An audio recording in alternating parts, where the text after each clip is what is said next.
Hi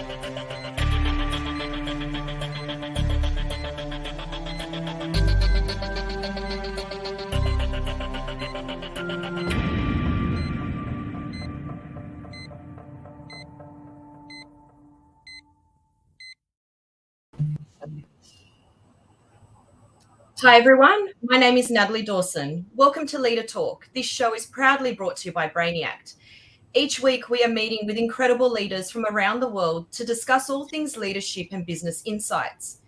Each person coming on this talk show has given up their valuable time for one very clear purpose: to give back to small and medium business owners. We can all agree that generating revenue is super important to the success of any business. But what tactics can we use to ensure we achieve this? Today, my co-host, Mimo Librano, CEO of Sandhurst Fine Foods, and I are fortunate to chat to our guest speaker, Nick Sheehan, founder and CEO of FX Group. Nick is here today to explain the importance of keeping things simple, focusing on your strengths, and ditching your plan B to ensure financial success. Welcome to the show, Nick. Thanks, Natalie, and thanks, Mimo. Nice to join you both. Thanks, Nick, and thanks for giving us your time, because I know it's valuable, and you're a busy person, and that's why we like talking to busy people. It's a word that I hate using, Mimo. Busy, when you talk to people and you speak to people throughout the business, or everyone's busy these days. But it's maybe an interesting topic for a conversation. Thanks, Nick. And thank you also. We have to say a special thank you to Mimo, who has stepped in for Gus, who couldn't be here today. So thank you for co-hosting today, Mimo, as well. Welcome. And now, Nick, we begin each of our shows with asking our guests two fun questions. The first one that we've got for you is, if you could magically become fluent in any language, what would that language be?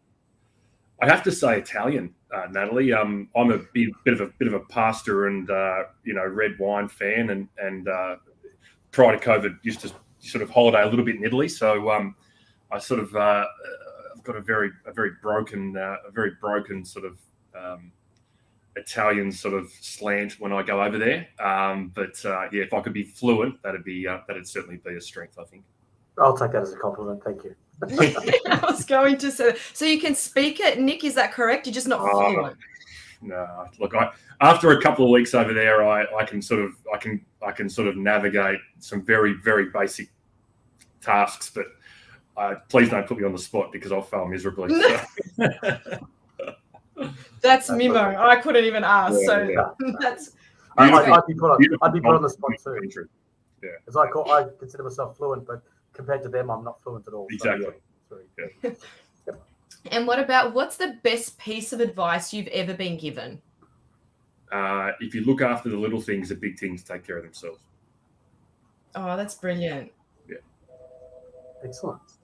And was that given to you by an old boss or someone? My dad, actually. No, it was my dad, and it actually came out of. I used to play footy, as a kid, and I think he just used to encourage me to, just focus on doing the little things right, catching the football and just things that are very basic. But I guess you can't do the big things if you don't get the little things right. And I think it's probably just good advice for not only business, but it's probably just good advice for life. I think people that focus on things like family and things that are actually really, really important, they tend to have, a great foundation in their lives, and they're able to, kick on and do great things. And I think people that look after the little things tend to, I think that's really good. The sport analogy is great, because we use the sport analogy sometimes, and it is a team sport. And you've got people that have certain roles that are good at things, and if you've got a good forward or a good back or a good midfielder, then that's a great analogy. And I think that's something we use a bit in our team, which is great. I like the sport analogy; it's very good. Me too. Yeah, I'm with you. I think business is sport. I think we do a bit of work with the GWS Giants in the AFL, and I just find so many parallels between what the way that business runs and the way that coach, Leon Cameron, talks to his players, and it is actually very similar. There's a lot more similarities between business and sport, I think, than people realise. Yeah. And it's something people understand, can relate to, Yeah, people are sort of daunted by business. And so everyone understands the sport, or should understand something about sport, and most sports are team. So it's actually it's a good way to look at it. That's great. Yep. Yeah. And definitely everyone has different strengths in a sports team, which I'm sure we'll touch on very soon as well, Nick. So, and also, look, I gave a bit of an introduction to you, Nick, but we were hoping you could actually tell us more about yourself and more about FX Group. Yeah, thanks. So I'm Nick Sheehan. I'm recently turned 39, so looking down the barrel of, that magical 40 number.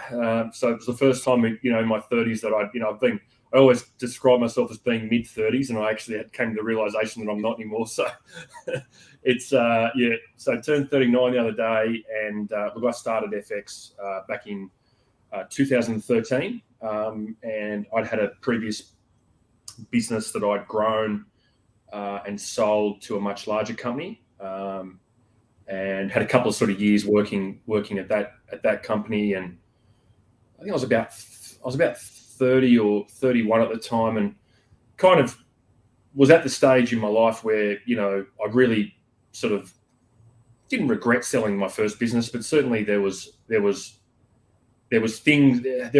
sense that I had some unfinished business, I think, so yeah, look, started FX and look at I literally walked into an office probably no bigger than I'm in right now, in North Sydney, and started making phone calls, and from there we've grown, and I often say that naivety is a beautiful thing, because I was I quit a really, really good job, and went out and just had a crack, and look, it's all kind of worked out. So we started in 2013. We sort of grew organically through to about 2017, 2018, and then we started acquiring regional businesses. And I've always had a big belief in regional Australia. I'm a huge believer in the regional economies that we're in. So we bought some businesses 2018, 2019, 2020. And we've just completed another acquisition recently over here in Adelaide, which takes us to around 20 locations and about 280 staff, give or take. So it started as a very small business, i.e. just me, and now it's a lot bigger, and I guess it's a great conversation for us all to have today, because the skills that were required on day one and the skills that are required now are somewhat different, but there's a lot of stuff that still remains. There's a lot of stuff that I think us starting as an SME, and I guess me starting on my own. I mean, I've probably seen the journey from there to here, and it's been a great journey. And we just took on some private equity investment late last year to help us grow further. We have some new partners in the business called Alcyon Group, and they're really, really well known in the investment space. And it was a huge, I guess, tip for us that we'd done so much work as a business to grow up, and getting that sort of strategic partner for us to sort of go to the next level was just really important for me, and it was a huge achievement for the business. So Nick, the question that I've got is, what do you do? Yeah, so it's a great question. I stepped right over that, didn't I? I didn't even tell everyone what we do. So I don't know what you've got. I mean, I know I sell olives, but yeah. Well, we sell IT gear, so it's kind of olive. I mean, it's all the same. I mean, we're whether you sell olives or IT, we're all we're all on the same sort of path. I mean, we started by selling effectively what's called managed print services, so selling people photocopiers and printers on sort of finance agreements, and sort of we would they were sort of 5-year agreements, and we would sort of provide the hardware, we would service it, we would provide all the consumables, and there was software and a bunch of things that sat around that. So we started there, and then we sort of branched, as the world has kind of evolved, with the business has evolved, and now we're a managed services provider in the IT space. So we basically, from SME through to enterprise, any office technology requirement or provision, we would look after it for you. We would come in, we would provide the hardware, software. We will install it for you. We will, manage it for you on an ongoing basis. And I guess our mandate or the thing that I talk about a lot, Mimo, is making IT simple, because typically it's an area that people find very complex, and it's not an area of sort of strength for a lot of business owners. So I mean, we just aim to make it simple, talking sort of plain speak, and I guess remove that sort of heavy capex requirement from businesses, having the latest and greatest. And I think as COVID's kind of shown us, we're very, very reliant on technology these days. Basically address one of the key frustrations of running a business, which is dealing with bloody IT, and that whole thing about do I have to invest in this and invest in that, so I can get on with running my business and focusing on what I do. So you're a service provider, and the better the service, the less headaches that you'll give me as a business owner. Big time, yeah. I mean, I think our sort of the way we go to market too is we want to be that one throat to choke, because any business would have 10 different providers for 10 different things. You're probably dealing with a phone provider, internet provider, your printers and copiers. You've probably got an IT guy. You're probably going down to Harvey Norman and buying PCs or whatever the case is. But I mean, we just sort of look to consolidate that and give people a consistent, excellent level of service across all their technology requirements. So that's what we do. It's interesting because we're actually going through that in our business at the moment. We're in the process of getting rid of all the cheapo crap and actually settling on a platform which is universal to the whole business. And that's when you stop looking at the price on eBay. That's when you start looking at the I think so, yeah. And that's COVID though. COVID. Like I say to people all the time, like it's a lot easier now post COVID to actually justify investment, because people realised how hard it was during that really heavy pandemic period to run their businesses remotely, to get good access to good information, like all that stuff. It was always seen in businesses as a cost center. It was always, do we really want to spend the money? Can we just get by? Can we, string it together? Whatever the case is. I mean, I think now the discussion has shifted from it being a cost center to being an area of investment that can actually drive business performance. And I think that's what we talk to people about. It's like,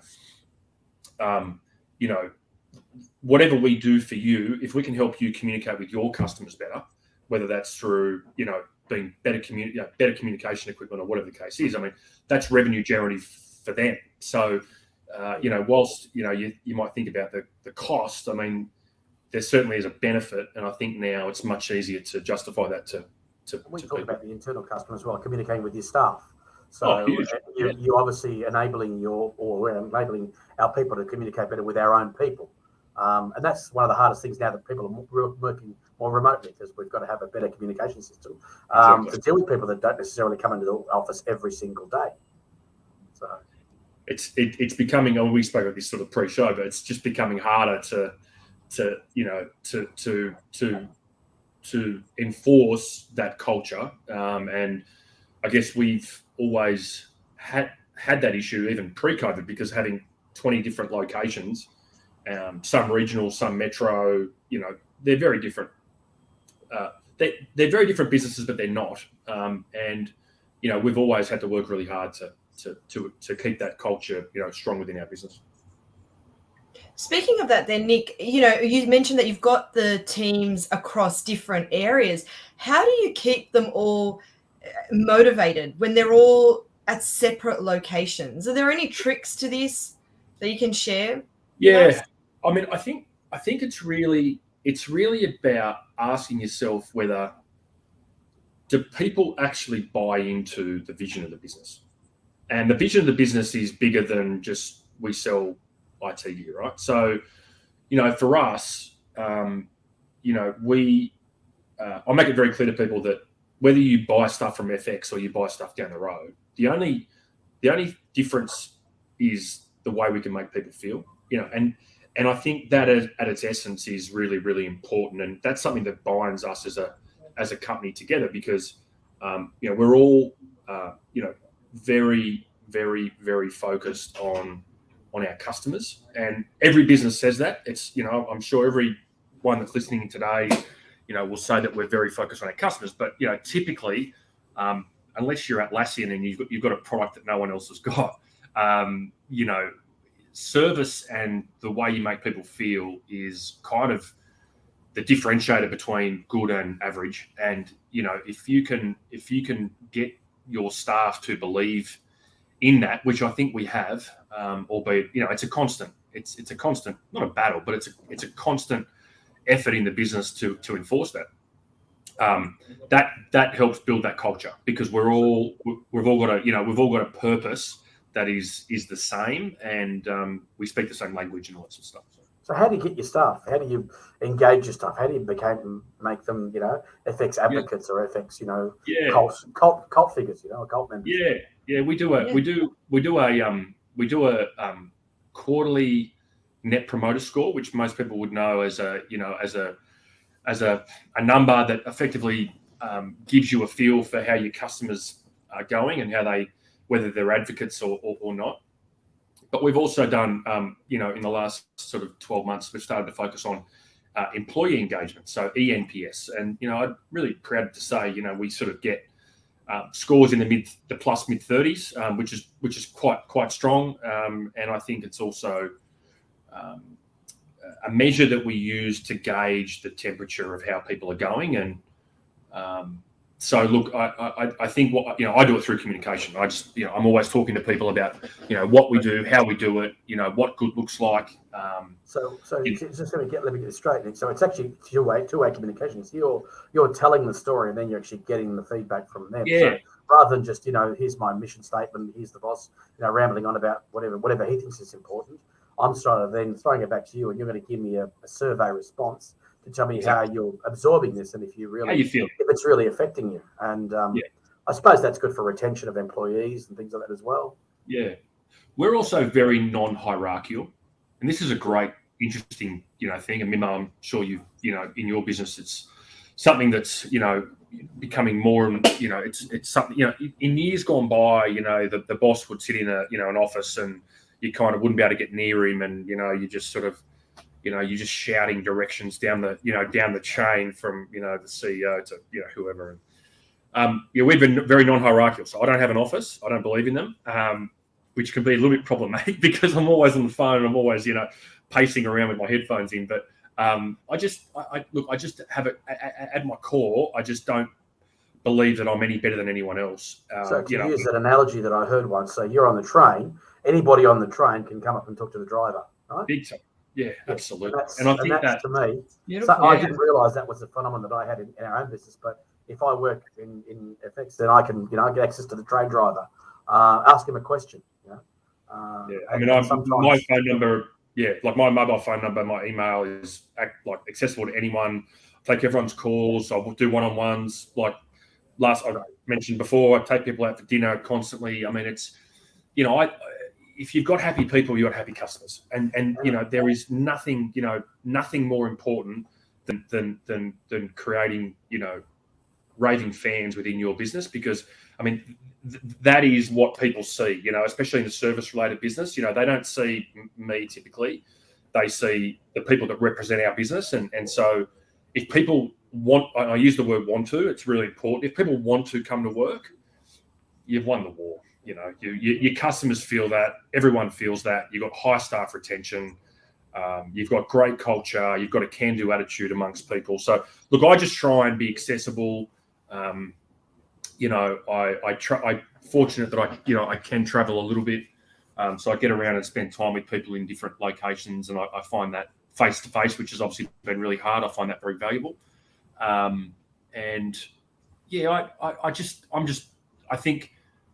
think a business is the sum, like the flavor or personality of a business ultimately is a direct reflection on the flavor and personality of the leader. And so I think if you can become, one with the people, and it's not me telling you, it's like, let's all do it together. I think that's incredibly powerful. And I think people love that sort of leadership. I think just because people are competent doesn't mean they, it doesn't mean they don't need leadership. Like, I think everyone needs leadership, but I think the right leadership is working with people, not people working for you. I think that's really important. Yeah. And Nick, this leadership style that you're mentioning, do you think it's changed since you went from like a small, when you say small, maybe you with a team of 3, 4, to now you with a team of almost 300 people? Has the style changed at all? Yeah, it has, because the problem is I like saying yes to people. Like, I'm actually a bit of a people pleaser at heart. I mean, over the years, I've had to, not alter that, but certainly, work on that, because, if you say yes to everything, you'll go broke. So it's really important that you work out, what you say yes to, what you say no to. But equally, I think that the difference is now that we've got a leadership team that sort of supports me. And so I don't sort of have to be, all roads don't, there's a bit of a saying in our business, like, all roads lead to Nick. So the goal is for all roads not to lead to me. And that way I can sort of spend more time doing the people stuff, which I really enjoy and which the business gets great value out of.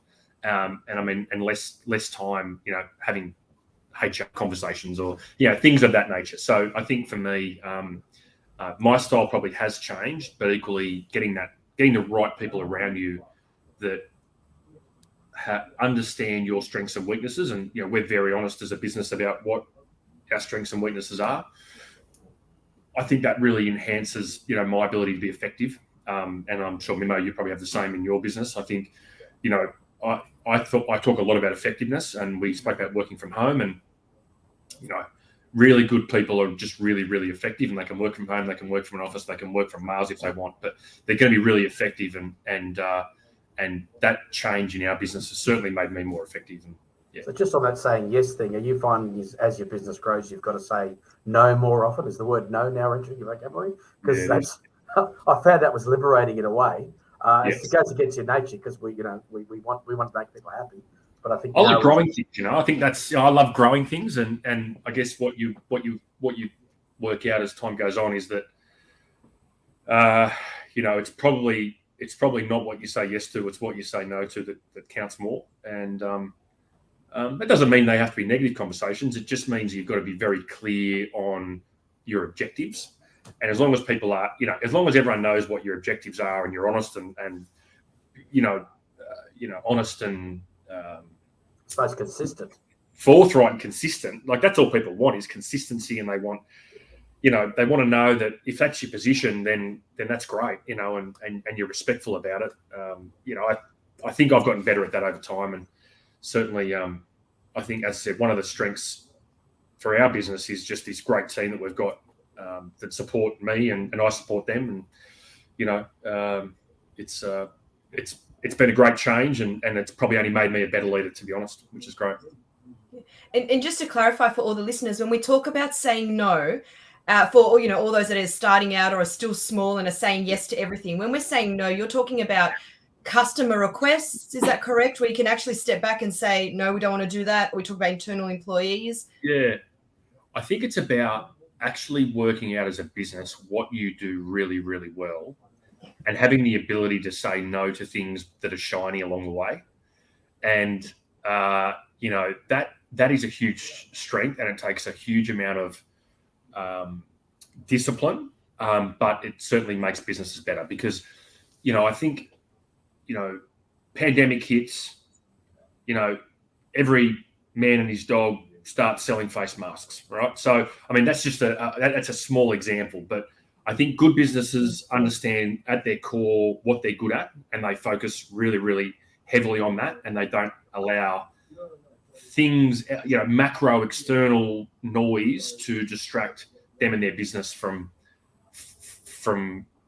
what it is that actually is their secret sauce, and what it is that actually generates revenue, and what it is that actually they hang their hat on. So it's a bit like me coming to you and saying, listen, we should be starting to import rapid antigen tests, and so exactly. I can get a supplier from Korea, and, we land them at this, and we can sell them at that. And by the time you've landed them, everyone else has got them. Yeah, and along the way, it's like, along the journey, you're going to get people coming to you with opportunities. And Mimo, I'm sure you're the same. Like every 12 months, someone's got a bright idea. Let's go and buy whatever. It's like, well, hang on a minute. You've got to come back to, okay, what was it? And back to this question, I think earlier, Natalie, around like the things that I used to do in 2013 and the things I do now. Well, one of the main things that I did back then and the thing that I still do now is just remain very focused on what's most important. And if you're doing that, then you're probably not becoming distracted by every bright idea that we have that we should go and, we should go and be in life insurance or business. It's like, well, hang on a minute. How does that relate back to our core competency and what we're really, really good at and what people rely on us for?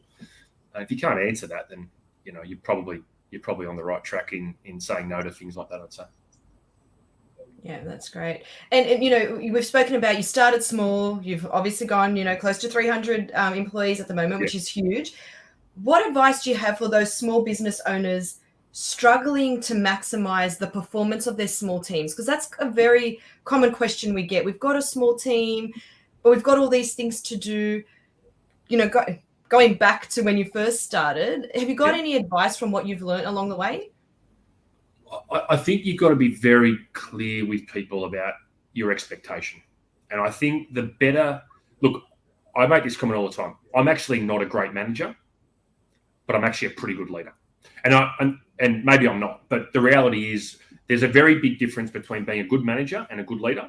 And some people are really good managers and good leaders. Some people are really good managers and terrible leaders. Some people are great leaders, and I'm a reasonable leader, but really I'm not a good manager. So I think to keep teams focused, I think it's about really always bringing people back to, expectations, communication, certainly continuing to sort of, keep a cadence with people. Like I just because you know what you want, you can't expect other people to understand. And just because you're good at something doesn't mean everyone's as good as you. I think that's a big problem with potentially with small business owners that, just because you've got a niche or you've got a talent or you've got an ability, you've really got to slow down with people and actually start them from ground zero, because not everyone knows what you know.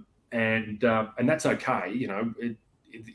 Businesses evolve and some people come on the journey and others don't. And that's okay too. But I think your ability to kind of keep a very, sort of a rigid communication stream with people is important. I think expectation setting is important. I think goal setting is important. I think understanding what people do out of work is important. Like I really think that understanding what turns and drives people, I think having an understanding of people that goes beyond work, I think those relationships drive performance. And I think I say this in our business, people, you want people to do more than what you pay them to do. And that's really possible. That's really possible if they believe in you and believe in the business and believe in the vision. So do you believe their personal values are sort of aligned with your business values and hugely, tend to attract those people? And by the same token, the ones that don't have the same value set, they just sort of get repelled like a magnet, I suppose. They self-select. Yeah, I think ultimately, I've always, and it's getting harder and harder, but I've always tried to employ people that I like.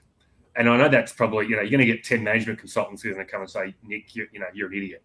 But for me, that's always worked really well. And I've always relied upon, I guess, my judgment and,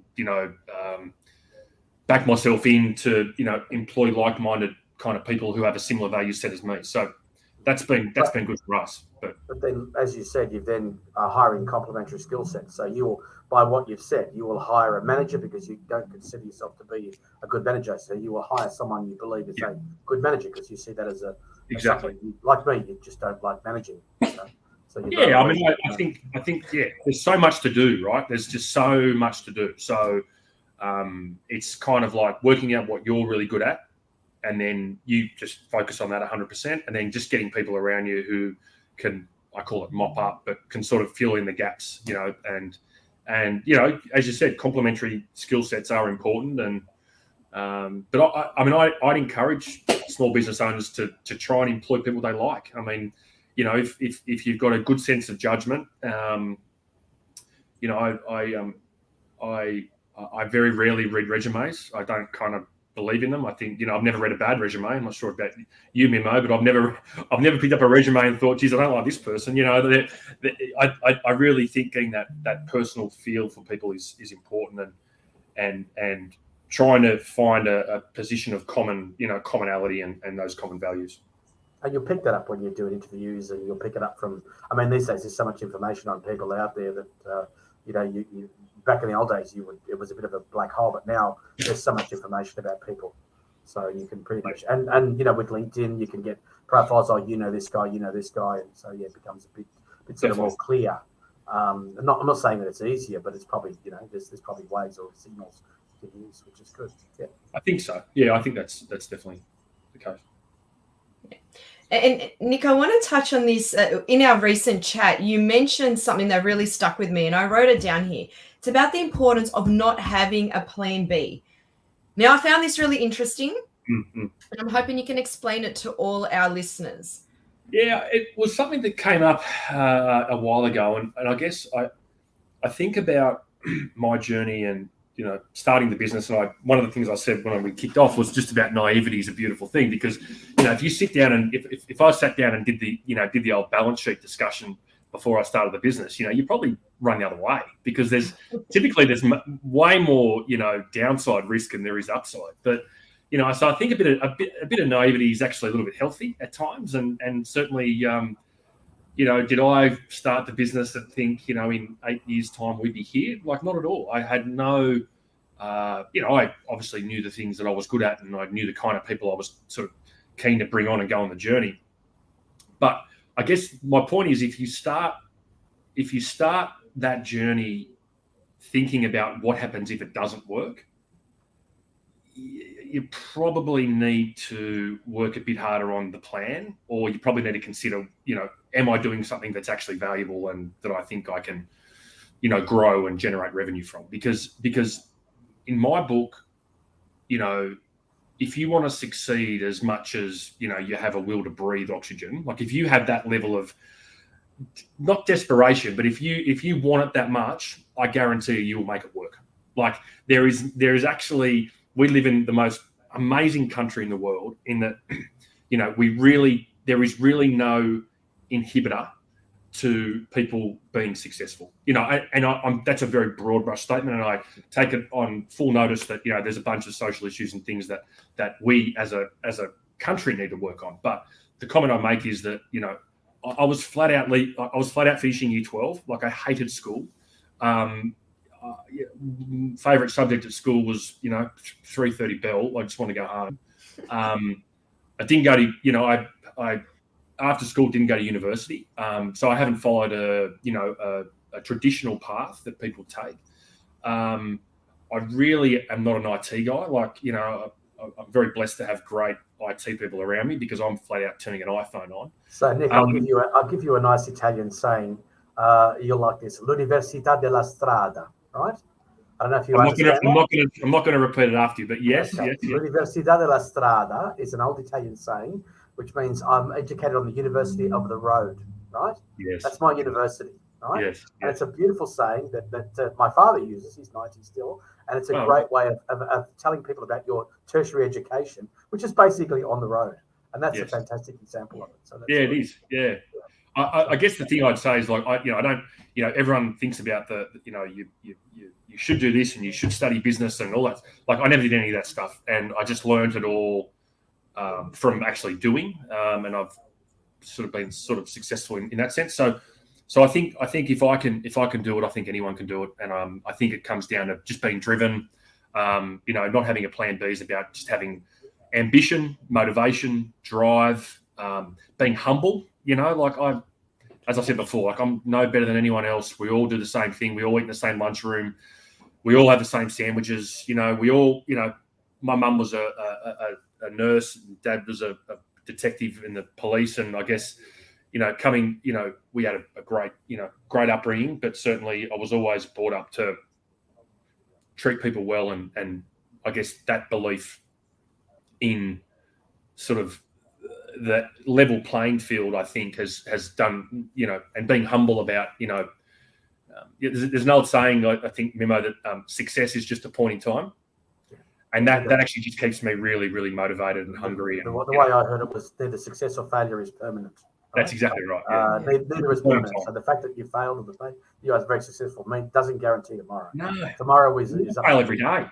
Yeah, well, I get told no every day. And I'm no different than anyone else. I mean, I fail every single day. There's things that I fail at every day, and I think the strength in anyone, and for small to medium business owners, is just resilience. Like, if you haven't got a plan B, you're just going to get up and go again. We call that, I call that, failure was not an option, because when we started, failure was not an option. There was nowhere else to go. This is it. You got to do it. Exactly. That's it. Where did you early days? Think back in your early days. Where did you get your learnings from? Because obviously, I would have assumed, talking to you, I would have assumed you university educated. You did really well in the HSC, and that's the great thing. So you've learned, but you've learned obviously along the way. Have you had mentors? Have you asked lots of questions of like what I did? Ask a lot of old guys a lot of questions, and the old guys will say, "Oh, I'll tell you some stories." So have you done that sort of stuff or not?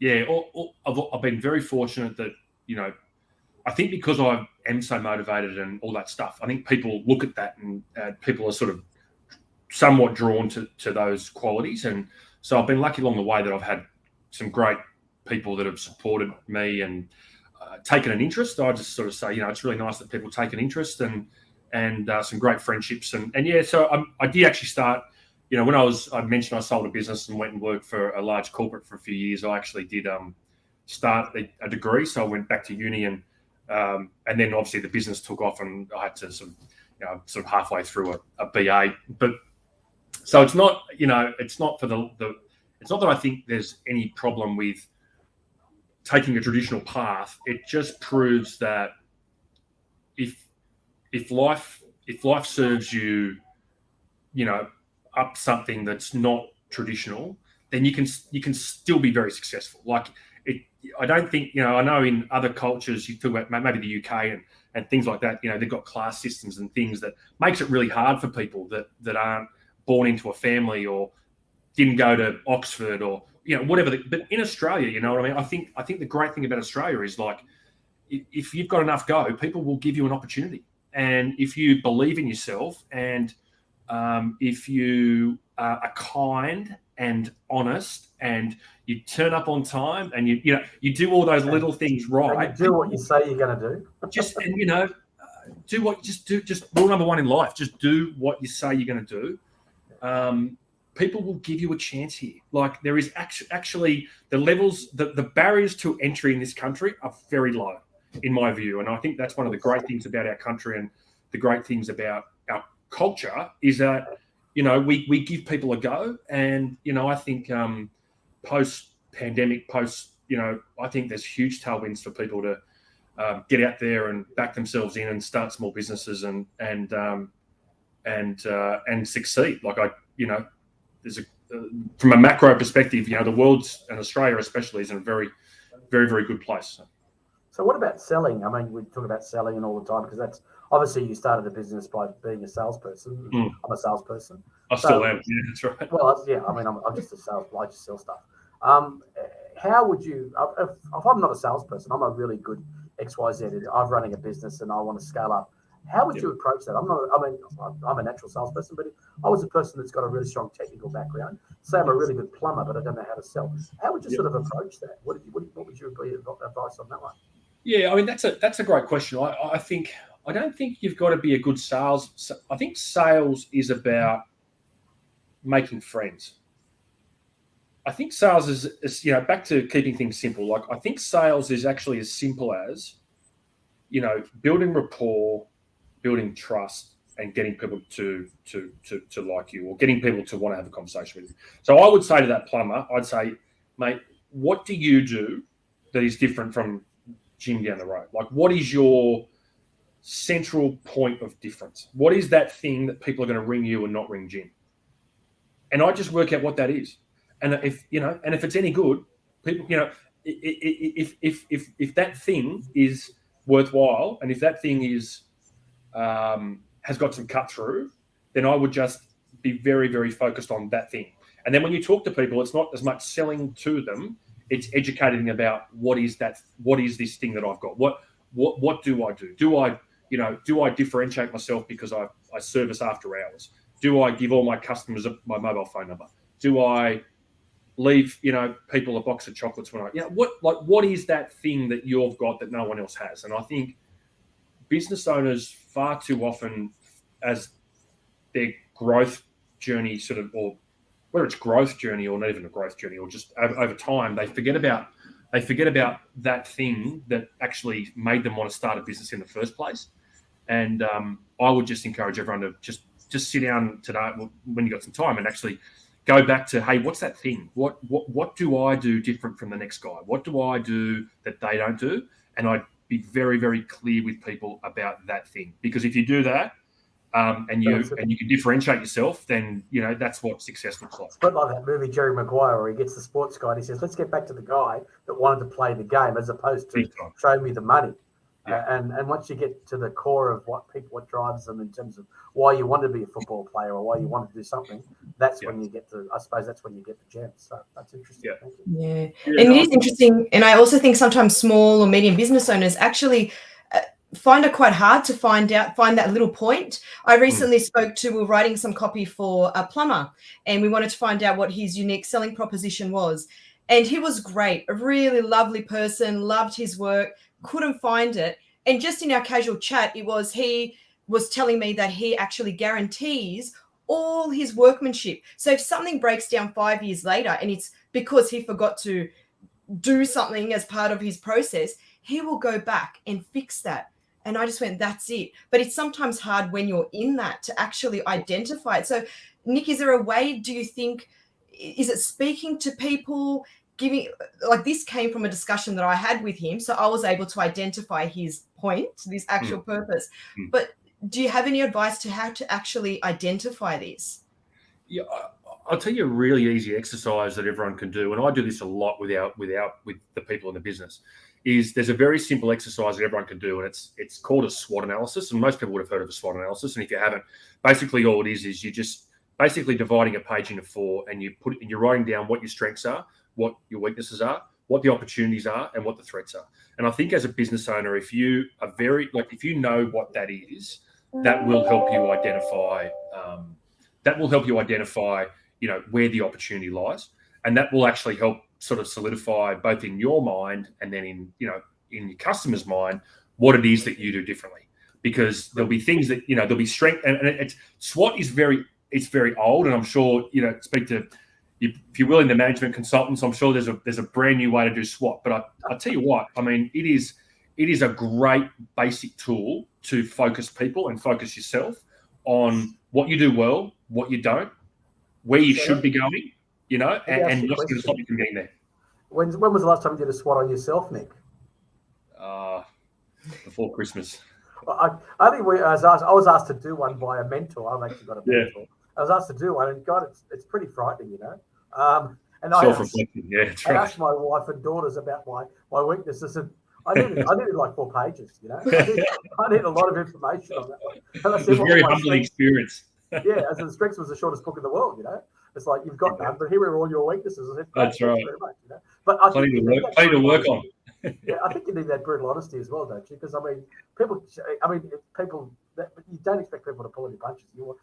That's the other thing. You want the bad news. You want everything. I said that to my staff the other day. I said, I want to know what's going on. I want to know what time it is. Let me know what's going on in this organisation. I think there's a book. I haven't read it, but it's a method, and it's called. And I haven't read it, but if I say it, I think everyone will understand where I'm going. It's called Radical Candor, and I think we all need to be comfortable, and we all need to install a level of psychological security in our businesses that allows us to be radically candid. And I think if you can do that, if you can have honest conversations without upsetting people, you're a genius, number one. And number two, you're obviously doing a good job of providing that layer of psychological security where people know that, and I ask people all the time, like, what do you think of me? What can I do differently? What can I do better? How can I get better as a leader? Because I'm not perfect. Like, I'm far from it. But I'm also very honest about, what I'm working on, the things that I need to do better. I find time management extremely hard, and that's just because there is just a lot, and sometimes working out what's most important for me is challenging, because typically you've got competing priorities. Obviously there's a lot that's important, but I think the ability for you to be honest with yourself is one, and the ability for you to have that self-reflection can be one of the greatest strengths a leader has, in my view. Being able to read the room and be able to, I guess, be candid with yourself about what's going right and what's going wrong. And Nick, you've mentioned previously, it's important to identify your strengths and weaknesses, but then really play to your strengths. Yeah. Can you explain to us why is that important? Why not, focus on fixing up all our weaknesses so we can become even a stronger person? Why is it the strengths that we need to focus on? There's a saying, like, if you listen too hard to the beating of your wings, you'll fly to the sky. And I think, I think sometimes we're too introspective with ourselves about what's going wrong, and we're not focused enough or positive enough about what's going right. And I'm not saying that I don't think we've got to work on our weaknesses. I think that's important. But revenue generation and building things is about speed. And, if you're spending a lot of time, looking in the mirror and focusing on what you're not good at, I'd prefer personally to get better at what I'm actually really good at and go faster in that direction. And, I think that would be my advice. I just think that, we're all good at something. We all have our strengths. So I think, back to my point around your key point of difference in a business sense, each of us individually has a key point of difference from an individual sense. So there's a reason why, you started the business, and there's a reason why you're successful, and there's a reason why in 3 years' time you're going to be doing all this great stuff. And that's because you've got something that no one else has. And we all have that. We all have that thing. And I think for us to be successful and for people to be outstanding, and it's true. I mean, I think outstanding people typically have areas of their life where they're really not outstanding. And I think, Mim, I'm not sure if you see that in your business, but if you think about salespeople, we've got 50, 60, 70 salespeople in our business. And I love salespeople, but salespeople do not want to fill out paperwork. Salespeople do not want to use our CRM. Salespeople do not want to, there's all these things that make them great, but there's all this. So if I spend all my time with the sales guys, bashing them up on please use Salesforce, which we do, by the way, keeping a good CRM is very important. So we are focused on that, but never let process take over progress. It's very, very important. Like, progress is more important than the process. Like, you'll sort it out. Like, if you've got heaps of money coming in the door, winning takes care of everything. You'll be okay. Where you won't be okay is you've got the world's greatest process, but you forgot about actually generating revenue. So Nick, what's your first hire? You've got out there. You're obviously you've sold a bit of stuff. Do you hire an accountant? Do you hire an ops person? What do you do? Where's the first hire? What's the first move? The first weakness you hire? Well, I guess it all comes down to what your strengths are. So for me, if I was starting again and I was going to come and be a competitor to you, Mimo, and sell olives or fine foods, I would need an ops person because I'm horrific at that, and I'm very I've gotten better over time, but it's just something that I'm not very good at, and I actually don't want to be good at it, and I have no interest in. So I could sell coal to Newcastle, but I really have no ability at cleaning up after myself. So I think for me, you can't deliver it, Nick. Is that what you're saying? Well, I think I can. I just think, again, back to, if I have to slow down enough to think about that I'm probably not focused enough on doing making customers happy and generating revenue, which I guess is, as a CEO, I think that is kind of, they're the main people, customers, revenue. I think if those three things are looked after, everything else is a bit of a fait accompli in my view. And that's interesting. So never let process take over progress. Yeah, I think never. I'm just repeating it for everyone out there. Yeah. Yeah. I just think progress is way more important than process. And look, we have 300 people. We have a lot of process in our business. We have a lot of at times what feels to me like a lot of bureaucracy, and at times what feels like, you need those things as your business gets bigger. You must do those things. We get audited every year. We have, we've got a board of directors. We've turned into, we are a big company, but that doesn't mean that we should stop focusing on the things that made us great to begin with. And that is, a level of, we're always trying to be better. We're always seeking to be better. We're always trying to grow. We're always trying to make people happy and get people outcomes. And I think if you spend all your time, focusing on process, you're probably going to forget about the things that made you great in the first place.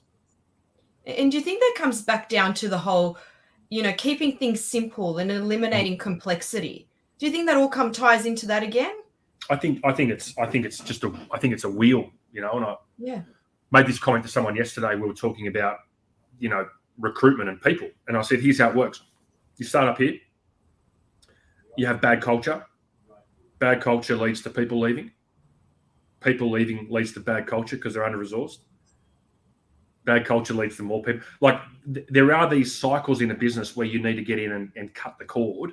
And certainly for me, I just think the simpler as a business we can be, and our business is complex, but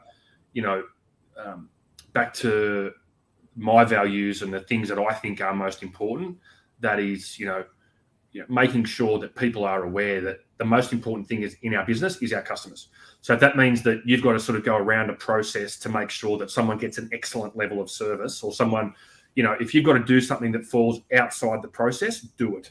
We encourage, I promised I wouldn't use the word, but we do encourage entrepreneurialism. We do encourage people to kind of, to think outside. I understand this is your job description, but the reality is, to make people happy, you might have to do this. And we encourage people to do that. And use their personalities and but use their personalities. Like, I don't want a business that's just benign. I really want to grow great people who have ambition, and they have a will to succeed, and more so, do a great job for the people that pay our bills. Yeah, that's great. And I'm looking at time, so I'm going to ask this one question for all those listeners out there. For anyone that's gone, wow, everything Nick's just mentioned is fantastic, and I need to grow, but I'm afraid. I'm afraid because I'm afraid of failing. What advice do you have for them? I'm afraid of failing too.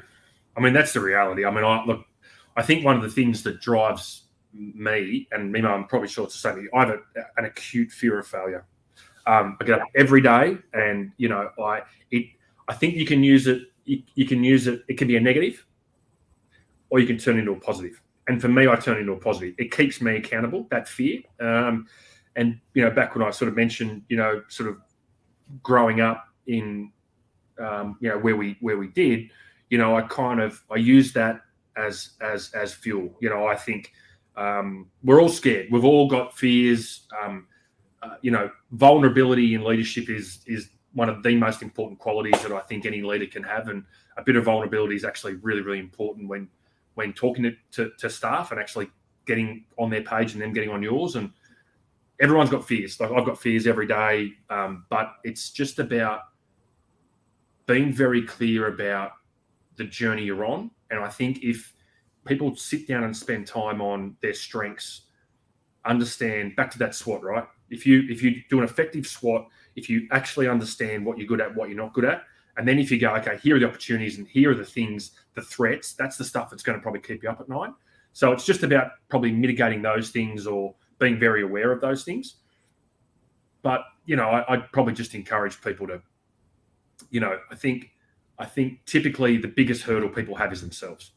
And, you are never, ever, ever, when you're 75, 85, 95 and you're lying there and, you're about to take your last breath, I guarantee you're going to regret the things you didn't do, not the things you did. So I just encourage people to have a crack. And I think, we've all had those experiences. Everyone says life's too short. Life is way too short.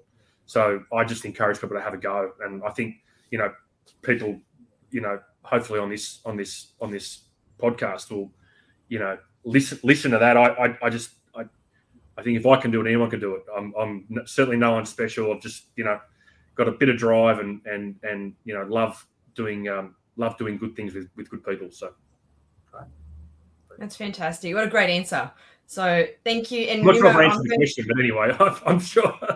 Sorry, went around in circles a bit. I'm not sure if I answered the question, but anyway, I hope that no, you did, because failure is scary. But your honesty and you actually explaining that, hey, everyone is afraid. Because I think you afraid? All the time. I'm scared of losing. I'm scared of losing business all the time. I mean, everyone has insecurities. Everyone is insecure. I don't know if this guy's insecure. Well, isn't everyone insecure? Yeah, I mean, I think it's a basic human trait. I think let's not keeps us going. Yeah, let's not hide from it. Let's embrace it and use it as fuel for the fire, I reckon. Absolutely. We've all got to be scared of something, Yeah. Fear is a good thing, It is. Yeah. So, if you turn it into the positive, as you've just if done. We didn't have a bit of fear, we'd all be down at Bondi Beach every day, sitting on the beach, catching a wave. What's the opposite of fear? Is like I'm fearless. I'm scared of nothing, and then all of a sudden, things happen. And go, I didn't think that would happen. Well, mate, it did. Yeah, exactly. And that's what keeps us going. So it's good. Yep. Yeah, I'm sure a lot of people will be listening and going, you know what? Now I feel okay because I am scared, or I am scared to take that next leap. Yeah. So thank you for the honesty. Oh no, really appreciate it. And Mimo, I'm going to hand it over to you to wrap up the podcast for today. So thanks so much, Nick, for giving us your time. It's been an inspiring story, and there's so many takeouts here. And I think this is the sort of thing that I'm going to have to listen to this again. And I was here. So what do they say? You need to listen to things quite a few times to get them into your brain. The things, look, the first things is, do the little things really well. I think the sport analogy is really good. I like the fact that we're part of a team. Everyone has their role. The coach has a role. The captain has a role. And there's such a thing as a player coach, which is good. I think the fact that you're having a crack, I mean, we all had a crack, and no plan B, which is just means that when you start this thing, there's nowhere else to go. It's not as if I can go back and get a job wherever I was before. I think acquiring is a really good way of growing, and that's certainly I've seen a lot of businesses grow. Regional is a big thing. I'm a big fan of regional Australia. When in my own experience, when I couldn't get a sale in Sydney, I went out to the bush, and surprisingly, the bush people are far more civilized, responsive, respectful. And if you put the time into them, you'll get. I always say $1 invested in the bush will give you a lot more back than what you invested. Totally agree. So I like your focus on regional. Getting people to buy into the vision is great. Getting staff to do it is good. And I like the fact you've got a two-way communication stream because, we all think, being a good leader is getting up there and having a quarterly barbecue and, writing down and telling people what the vision of the company is. How does that affect me? What's in it for me? That means the net promoter score. I think being aware of your leadership style is good. I like the fact that you, like me, you like to look at your strengths and you like to play to your strengths and your weaknesses. In my case, accounting is my weakness. So I'll just hire accountants all the time and then have a healthy, disregard for what they say sometimes, but understand there is validity in what they say because they're the ones that are going to tell you things are going wrong. So I think, like me, you have those nice discussions with accountants. God love them. I'm married to one. So I think letting expectations is good with your staff. Letting people know what to expect, and that's once again. It's I always say we all put our values out there and say, our values are honesty, teamwork, communication. Which one do we do worse? Communication. That's what we do really, really bad. And I think and that leads to failure because you're failing in communicating. So that fear of failure is good because if you're failing in communicating, it means that you need to communicate better. So having a fear of failure is definitely up there, and everyone's got fears every day. And I think that's really healthy to have that fear. I get an idea that, Nick, you, like me, humility, honesty, and keeping your feet well and truly on the ground, and not sort of, skiting about how X amount and how you did this. And, nobody wants to really hear how much you've done and all that sort of stuff. I just want to hear what it's all about for you. So you're very much about put the spotlight on somebody else, which is fantastic. The KISS principle can never be underestimated. Keep it simple, stupid, because I say if a dummy like me can get it, And I always say this. I say, listen, if someone as stupid as me can do this recipe, then you can do it. Or if you can understand this, then I can. Can you explain it to a 5-year-old? You know, that's another great one. You know, can you explain it's the Albert Einstein theory, right? If you can't explain it to a 5-year-old, you probably don't know it very well yourself. Yeah. Explain to me like I was a small child. You know, that's what I heard that in a movie the other day. It's a fantastic phrase I heard the other day. And I think that's it's really good. And I think saying no is a journey as well. And I think as we mature, we can strategically say no. You're still under 40, so I'm now 58. So only just. So as you get to the older years, but what you'll realise is your patience starts to wear down a bit, so you'll be a lot less patient. And unfortunately, like me, you'll probably end up saying things you regret, but do what I do and try and think about what you're going to say before you say them, because once you said it, you can't take it back. And that's one thing that I used to do. I was a young person. I said, I can't say that. As I got, I can say it because I'm now 58. Oh, no, you can't. You know, it's like putting things on Facebook. You know, we probably shouldn't do it. Yeah, that's right. Yeah, think very closely about what you post, what you put out there on social media, because it is there forever. So all those stupid things we did when we were kids, lucky that half of them they weren't recorded. So it's been really good, Nick, and so thank you so much. So and back to you, Nat. Fantastic. Thank you, Nick. It's been wonderful. I definitely have learned so much, and I know our listeners will have learnt a lot too. Mimo, thank you for stepping in for Gus. It's been really great to co-host with you. And thank you everyone else for tuning in. For more information on Leader Talk and for some great resources to help your business grow, check out brainiac.com.au. Thanks, everyone. Bye.